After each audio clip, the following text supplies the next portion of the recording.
Welcome to my first paint with me, where we're going to hang out while I paint. In each video, I'm going to talk about a variety of different topics, mostly art, but sometimes not. In this one, how to paint more often.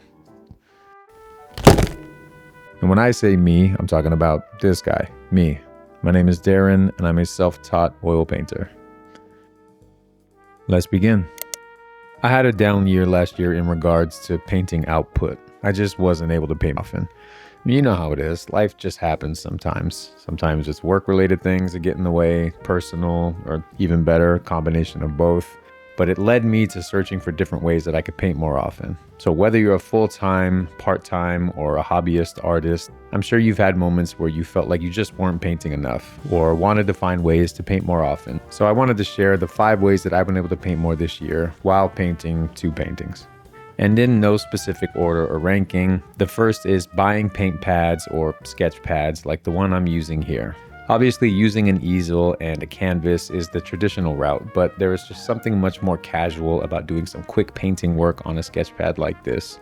It takes the extra steps of having to get out an easel, using a full canvas, prepping the canvas, all out of the picture. Because all those steps just add to the work we build up in our heads with things that we need to do just to paint. All that stuff kind of gets eliminated if you just use a sketch pad like this. And this has helped me when I want something to just be quick or for practice or without the pressure of using a full canvas. Because I don't know about you, but if I'm using a canvas, I usually want it to be some type of finished product or something that I want to share. I'm not exactly just wasting these full expensive canvases on practice paintings or experimental things or just being playful. And I think that's where these painting pads come in handy. The number 2 is something that's been really helpful, and that is setting a specific date and or time to paint. Just make it a non-negotiable. And I know this sort of calculated, calendared effort may be the least artistic thing you've ever heard, but all skills need repetition. If the goal is to do something more, making it a non-negotiable is the way to do that. Now, that doesn't mean that you won't paint on the other days, or maybe the day changes each week, but I found setting a specific time to practice anything week in and week out is the best way to develop a skill. You know, your 10,000 hours, if you will. So by choosing a specific date or time and not allowing yourself to break that, knowing that I'm going to dedicate that 1 hour or those 2 hours on that Friday or that Wednesday, that forces you to do it, and you get your reps in and you get better and you develop your skill and you think of new ideas. And it's all just by making that time a non-negotiable. Number 3 is don't overthink what you're painting. Now, we've all been there. You can't think of what to paint, so you don't. It's the worst reason not to paint because you can literally paint anything. Pick an object in the room, pick a photo from your phone, go on Pinterest and just choose anything that sticks out to you. The whole point is to paint more. That's what we're talking about. Getting your reps in. So it shouldn't matter what you're painting. What I've found is that painting random things has helped me stumble on subject matter that I find interesting, or it forces me to paint things I never would have, which can lead to new ideas and breakthroughs. And even better than that, it just helps you paint more often without the barrier of needing something specific or something polished or something great that you want to share with everyone. And number 4 is don't focus on perfections.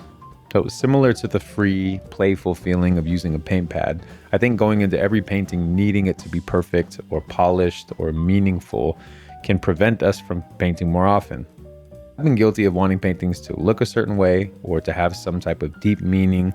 And so the process of even thinking of the idea or wanting the painting to be perfect can stop you before you ever even get started. Or once you get started, it can be exhausting to even finish. I mean, look at both of these paintings. Bad shapes to start, no blending, really rushed, thick paint. I'm not being super accurate with the shapes or anything. I'm just having fun, and I was loving every minute and getting to create and play with some new ideas for other paintings. So if I had taken the time to do a super detailed underdrawing or work on the blending or make sure everything was picture perfect or accurate, it might feel too laborsome. I might not want to just throw these together and do these quick sketch paintings and have fun and paint. And lastly, number 5, similar to the flexibility of the sketch pads, is using less paint. Now, not the amount of paint, I mean less colors. Learn to mix colors you need just by using the primaries. Then you only need 3 colors, plus white. So if I decide, okay, no matter what painting I do, I'm only going to use those primaries, not only is it less work for me and less paint tubes that I need, it forces you to become a better painter because you'll learn how to mix everything that you need. And this actually happened with me out of necessity. I ran out of some of the paint colors that I needed, and I only had primaries on me, and I learned how to mix a bunch of different things, and it's super valuable to this day. So using less paint or finding ways to paint with less supplies is very valuable, and it should enable you to paint more.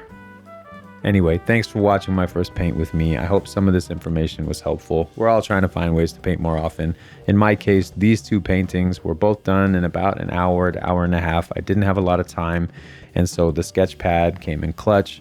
Both of these ideas were sort of random. One, I just love coffee and wanted to do like an aerial view of someone drinking coffee and kind of sketch that out, but I actually really love how it turned out. And the other, I had a little bit more time, and so I did kind of a light underdrawing, because sometimes if I don't do an underdrawing on faces, eyes end up where they're not supposed to be and noses are not in the right place. So I like to do a little bit of an underdrawing for portrait type stuff. But I loved how they both came out. They really kind of started my year strong, and I look forward to filling up this paint pad this year. And most of those will end up being paint with me's. So look out for the next one, and thanks again for watching.